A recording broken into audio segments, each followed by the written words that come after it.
Hi guys, it's me, your math teacher Jello. For today's video, I will show you how to perform operations on functions, specifically to find the product or multiplication.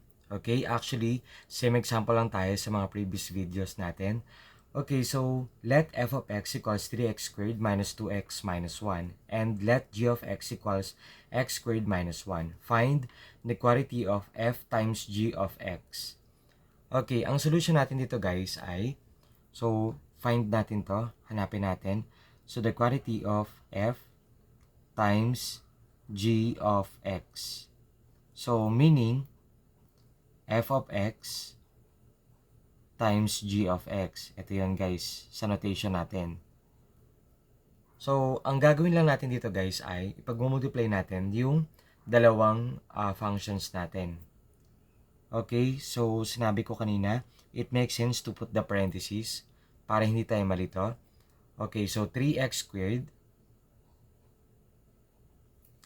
minus 2x minus 1 times the g of x, which is x squared minus 1. Okay, so i-distribute natin to guys, isa-isay natin. 3x squared times x squared, that is equal to 3x raised to 4. Okay? So, kapag multiplication guys, ang exponent naman natin ay i-pag-add natin. Okay? So, 2 plus 2, that is equal to 4.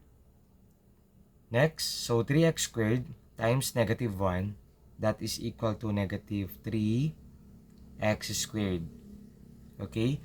And, of course, tapos na natin i-distribute to dito or i-multiply. The next thing to do ay negative 2x times x squared.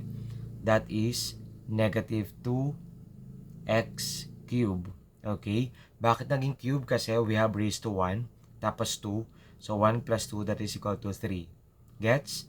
And then, negative 2x times negative 1, positive 2x. Okay, nasundan ba ako?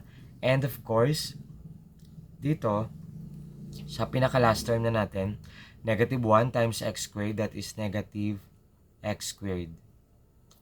And then, negative 1 times negative 1, positive 1.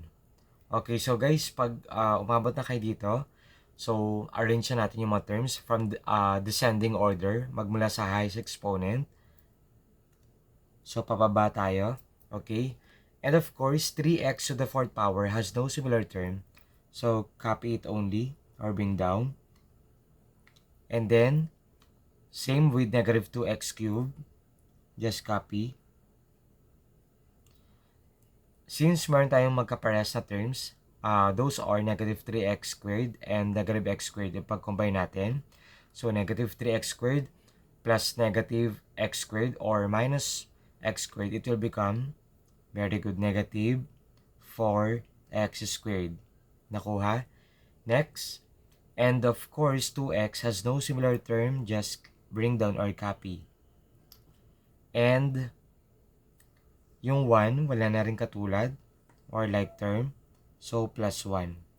So, kapag pinag-multiply na yung dalawang functions, that is, the answer is 3x to the 4th power minus 2x cubed minus 4x squared plus 2x plus 1. This is now the answer. Okay, so ganun lang kasimple at kadali. Kung meron kayo natutunan sa video ito, kindly like and share. Thank you for watching.